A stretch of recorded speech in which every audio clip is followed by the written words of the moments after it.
We expect to strengthen the capacity of women and girls between the ages I have mentioned to take up leadership positions. We also expect to carry out advocacy to enable inclusion of girls and women in various leadership positions.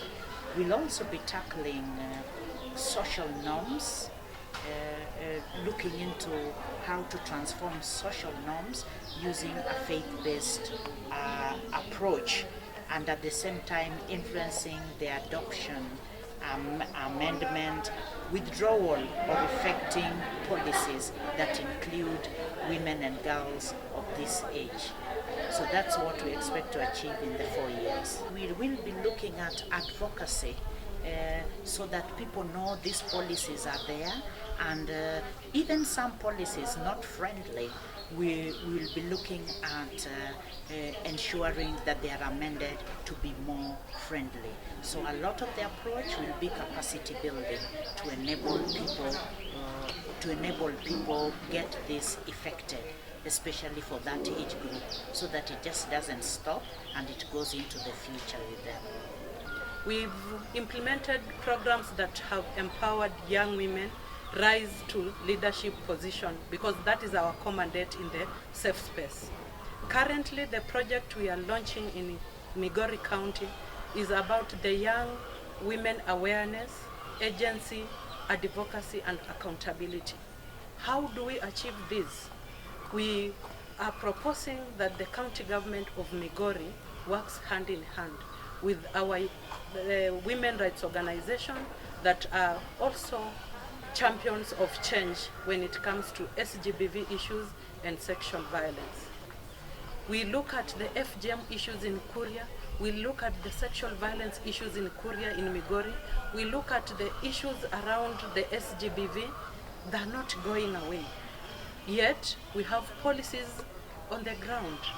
We have the national policy on adolescent rights and the sexual reproductive health. We have policies around the youth enhancement. We have policies around mental health, and we have policies around the sexual offense. But the reality on the ground is our young women and girls are facing barriers when it comes to this policy implementation. Stigma.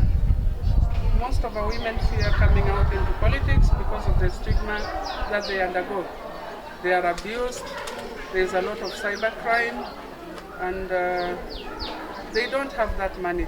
Actually, we feel that politics is a very expensive thing to go into, and therefore you find most of the women withdrawing. Many a times you will not find families supporting women.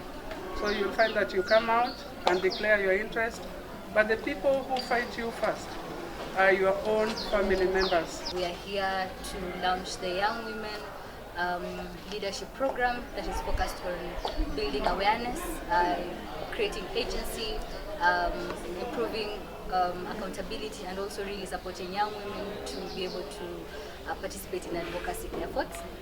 Particularly on the concept of young women is that most of the issues that our young women face within Migori County on SGBV, that is sexual gender-based violence, is really based on gender inequality, disempowerment of young women and girls. So this project really is geared towards enabling young women to take up leadership in various capacities. So we are in partnership with Equality Now, Young Women Christian Association, and Faith to Action, and really making sure that we work in partnership with the county government and national government, so that it's a very collaborative approach, and that within the next 5 years we can see more young women taking up opportunities, whether it is leading right from the village level and also really participating in politics.